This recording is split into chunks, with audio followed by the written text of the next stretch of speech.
This is a Caterpillar 308E Series 2 excavator. It's made by Diecast Masters, and it's in 1/32 scale.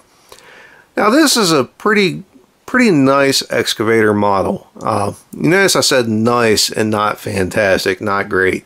It's nice. It displays well, it looks good, it's got a nice weight to it, it's got a nice size to it. Like I said, it's 1/32 scale, so it's a bit bigger than a lot of the other models, but it just doesn't look finished to me. And I say that because you have a lot of nice things going on with the model here. You got your cylinder saver right there for your blade cylinder. You got the cover there, which is cool. You have a thumb bracket already on the stick, again, which is cool. You have a bracket on the stick right here for your remote lines, which is nice. You have a quick coupler, you have an auger bit, you have a hammer with a spring-loaded tip. How great is that? Operator in the cab, mirrors. I mean, you get the idea. You have a half-made attempt at putting in the hard hydraulic lines. You see the lines coming up here on the boom cylinder. They come to the joint here and they stop. I'd imagine that's the line for your bucket cylinder, but there's no hoses anywhere to be found. They have the brackets for the remote lines, but there's no hoses. It's a really nice model, but it just doesn't look finished to me. And without having any of the hoses, having the hard lines here, it looks like this was almost a mistake to have this on there. It'd be better to not have it at all, rather than have the hard line but no rubber. So that's kind of strange. Other than that, though, it does have a lot going for it. The tracks look like they're just a little bit too tight. I mean, they did a good job with the tracks. They don't roll very well, again, because they're just a little bit too tight. But sitting on the shelf, though, you don't really notice it, so it's not terrible. The range of motion is very good. You should be able to get your stick straight in line with the boom here, and you can do that. You can curl your bucket in pretty far, and it'll dump just, I mean, it'll go back just as far as it should on the real machine, which is nice. You get it's kind of stiff. You get a very good digging angle, and it'll come up almost as far as it should.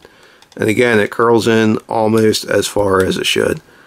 Same with the blade here. The blade I think the blade should come up a little bit more than it does. Maybe it's just stiff.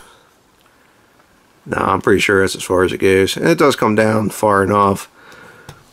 And you also have your boom articulation there, which works pretty good. It's pretty stiff though. As far as the cab interior, it's really pretty good. You got old Orange Pants Bob in there. Well, he's got his hands on the controls, and that's cool. Still wearing his hard hat inside the machine, which is strange, but you know, whatever. I guess that's his preference. Now the quick coupler is not bad. It's very, very simple. There's not a whole lot to it. You got a nice bucket there, pretty good teeth on it. You got the hammer. What's cool is you actually have a cat model number for the hammer, which is nice. Now, getting things off the quick coupler is pretty easy. Getting them back on is a little tricky. The hammer popped right on there, which is nice. It looks very good with the hammer. The hammer's very well matched to the size of the machine. They did a good job with that. And the auger is also cool. The auger, they did a very good job on. You can see the your cutting teeth right there, which is cool. It doesn't spin, which, you know, really doesn't matter. It's just going to sit on the shelf anyway. And again, you have a cat model number for the attachment, which again is nice to see. It makes it look official, right? Anyway, the again, looks fantastic with the auger. It's very cool that they that they included that.